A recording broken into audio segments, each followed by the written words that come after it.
রাষ্ট্রের প্রধান নির্বাহীর পদে বসে বই লেখার কারণে নাগরিককে হত্যার চেষ্টা, এই মামলাটিকে ব্যতিক্রম মামলা হিসেবে নিতে হবে।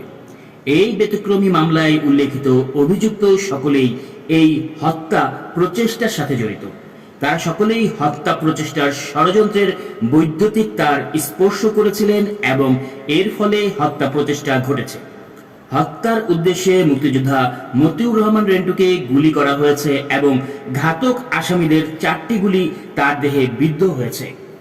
হত্যা ষড়যন্ত্র মামলা একটি জীবন্ত বৈদ্যুতিক তারের মতো এবং এই মামলায় অভিযুক্ত সকলেই এই তার স্পর্শ করার কারণে নিজেদেরকে ষড়যন্ত্রে জড়িত করেছেন।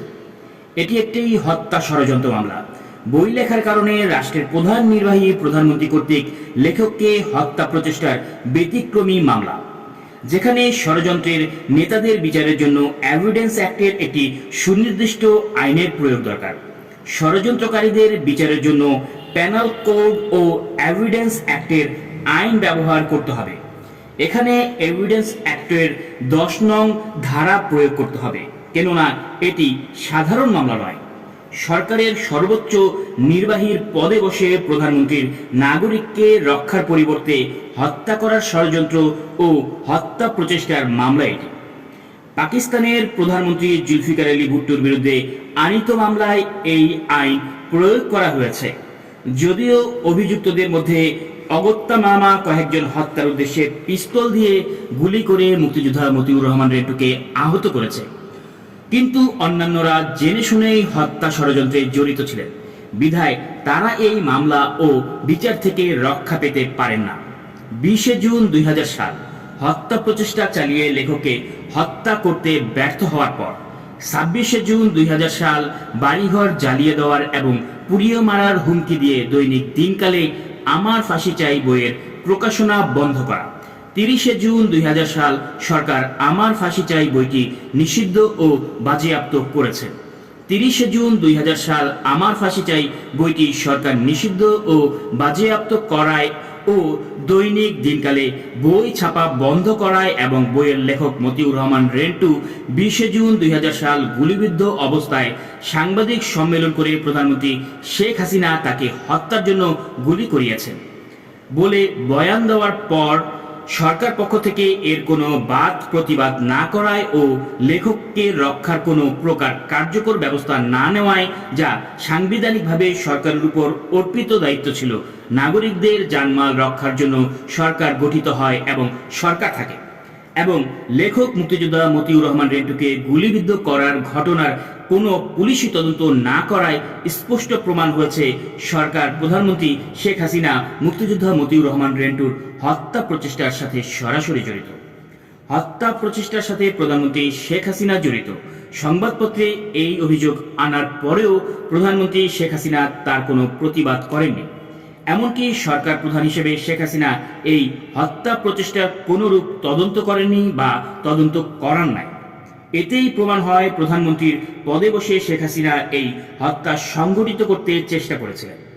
অবৈধ ও বেআইনিভাবে খুনিদের দিয়ে মুক্তিযোদ্ধা মতিউর রহমান রেন্টুকে হত্যা প্রচেষ্টার দায় দায়িত্ব প্রধানমন্ত্রী শেখ হাসিনার উপর বর্তায়, কেননা ঘাতকের বুলেটে আহত অবস্থায় প্রাণ নিয়ে পালিয়ে মুক্তিযোদ্ধা মতিউর রহমান রেন্টু সাংবাদিক সম্মেলন করে এই হত্যা প্রচেষ্টায় শেখ হাসিনাকে প্রধান আসামি হিসেবে অভিযুক্ত করার পরেও রাষ্ট্রের প্রধান নির্বাহী হিসেবে প্রধানমন্ত্রী শেখ হাসিনা মুক্তিযোদ্ধা মতিউর রহমান রেন্টুর নিরাপত্তা বিধান করা ও ঘাতকদের গ্রেপ্তার করার কোনো ব্যবস্থা গ্রহণ করেননি। এমনকি এই অভিযোগ মিথ্যা ও ভিত্তিহীন এমন দাবিও করেননি। এতেই প্রমাণ হয় আমার ফাঁসি চাই গ্রন্থের লেখক মুক্তিযোদ্ধা মতিউর রহমান রেন্টুর অভিযোগ সত্য, এবং প্রধানমন্ত্রী শেখ হাসিনা তার স্বীকার করে নিয়েছেন, মেনে নিয়েছেন। গোপনে কোনো ষড়যন্ত্র করা হলে কেউ চাক্ষুষ সাক্ষী রেখে করে না। মানুষ মিথ্যা কথা বললেও ঘটনা প্রবাহ মিথ্যা কথা বলতে পারে না। ঘটনার পারিপার্শ্বিকতা বিশ্লেষণ করেই এক্ষেত্রে সিদ্ধান্তে আসতে হবে। ষড়যন্ত্রের ঘটনা প্রমাণ করতে পরিবেশ, পারিপার্শ্বিকতা ও ঘটনা প্রবাহের উপর নির্ভর করতে হয়। এ ধরনের নজির উচ্চ আদালতের রায়ে প্রতিষ্ঠিত। রাষ্ট্রের নির্বাহী হয়ে বেআইনিভাবে নাগরিককে হত্যার চেষ্টা করা, হত্যা করা সংবিধানের বর্ণিত বিধিবিধানের লঙ্ঘন এবং প্রধানমন্ত্রীর শপথ থেকে বিচ্যুতি। যে শপথ প্রধানমন্ত্রী মেনে চলতে বাধ্য। তিনি এই মর্মে শপথ গ্রহণ করেছিলেন, আমি শেখ হাসিনা সশস্ত্র চিত্রে শপথ করিতেছি যে আমি আইন অনুযায়ী সরকারের প্রধানমন্ত্রীর পদের কর্তব্য বিশ্বস্ততার সহিত পালন করিব। আমি বাংলাদেশের প্রতি অকৃত্রিম বিশ্বাস ও আনুগত্য পোষণ করিব। আমি সংবিধানের রক্ষণ, সমর্থন ও নিরাপত্তা বিধান করিব। আমি ভীতি বা অনুগ্রহ, অনুরাগ বা বিরাগের বশবর্তী না হইয়া সকলের প্রতি আইন অনুযায়ী যথাবিহিত আচরণ করিব। অতএব যে শপথ নিয়ে প্রধানমন্ত্রী হয়েছেন সেই শপথ মেনে চলতে প্রধানমন্ত্রী আইনত বাধ্য। এই শপথ থেকে প্রধানমন্ত্রীর বিচ্যুতি ঘটলে শপথ ভঙ্গের দায়ে শপথ খেলাপি হিসেবে প্রধানমন্ত্রীর শাস্তি হওয়া অবধারিত। প্রধানমন্ত্রীর এত ক্ষমতা, এত শক্তি সামর্থ্য যে প্রধানমন্ত্রীর হাত থেকে সংবিধান, আইন এবং নাগরিককে নিরাপদ করা এবং রক্ষা করার জন্যই এই শপথ নেওয়া অত্যাবশ্যকীয়, জরুরি ও বাধ্যতামূলক করা হয়েছে। এই শপথ ব্যতি রেখে কেউই প্রধান নির্বাহী প্রধানমন্ত্রী হতে পারেন না। অতএব শপথ নিয়ে শপথ ভঙ্গ করলে শপথ ভঙ্গের দায়ে শপথ খেলাপি হিসেবে প্রধানমন্ত্রীর শাস্তি হওয়া জরুরি।